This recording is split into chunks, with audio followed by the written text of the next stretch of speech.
I don't know what to say. I don't know what to say about last night's game, Sunday night Packers, Cowboys. Well, I do know what to say. I got a lot to say on it. I'm going to talk about it right now. But let's start with the Packers, right? Because I was on here and I was already picking the Packers to win. I really thought this was going to be a slaughter, and we did not have that. A tie? A tie? That's what you're going to give us? A tie? And Green Bay, it seems like they did everything to lose this game, and they were saved by one miracle drop pass. So before we get to that, let's talk about, yes, Josh Jacobs did an excellent job. We know Romeo Doubs and all of that. But you had Dallas right where you wanted them, getting ready to go into halftime. And for whatever reason, that block field goal kind of changed everything for the Cowboys. And then Dak just turned into somebody else and started, you knew George Pickens was going to be the number one wide receiver, and you still couldn't do anything against him. And you almost lost this thing.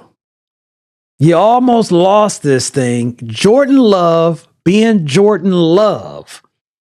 I thought that Jordan Love was gone. I'm sitting there and I'm watching. I'm like, ain't no way they're going to let this clock run. They're going to clock it. They're going to kick the field goal, or they're going to clock it right 3 seconds or whatever and go ahead and just go for the tie. Because at this point, or you just, take a chance earlier in the play to try and get this touchdown and win. And they just sat there. Didn't make any sense in the world. So they got lucky. If you ask me, real lucky, because now what I was trying to tell people, week one, slow your horses, just, cool your jets, as some people say back in the 90s TV shows. 2-1-1. You lose to the Browns and you almost lose to the Cowboys. And now that win in week one ain't looking so hot as it once was. Green Bay is flawed. Just like a bunch of other teams. Nobody is perfect in this, but everyone was ready to crown them. And in this game right here, where you're supposed to take care of business, this game wasn't even supposed to be close. These are the teams that you're supposed to be beating, and then you go out there and you put this done. Now, I picked them to win, but if they had a loss, it helps my team out right there. Yeah. So I'm good on that.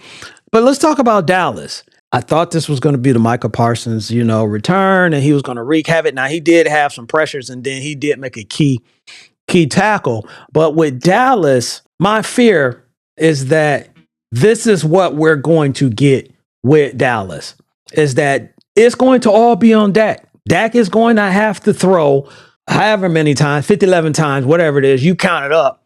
But they are going to have to score above 35. To be in these games. You just seen it with the Packers. You saw that with the Giants, that Dak had to score all these points.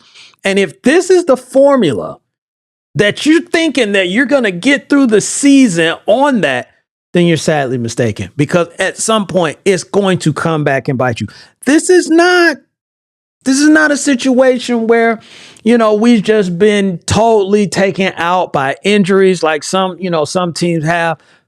This is just guys who are on the defensive side, not in sync, not communicating, whatever that case may be. It's just not happening. And it's not going to get any better because we're 4 weeks in. Do we really think that they're going to just turn on this switch and all of a sudden that they're this inspired defense? No. Can they make some improvements? Absolutely. But at the end of the day, it still is going to have to be Dak, because when you run into a Detroit, when you run into a Philadelphia, which they're going to see them again, you run into the Bucks, you run into all these teams in the NFC, you're going to be giving up these points. So Dak got a lot of pressure on him. But look, the game was cool. I just didn't like it ended in a tie. I need someone to win, and I need someone to lose.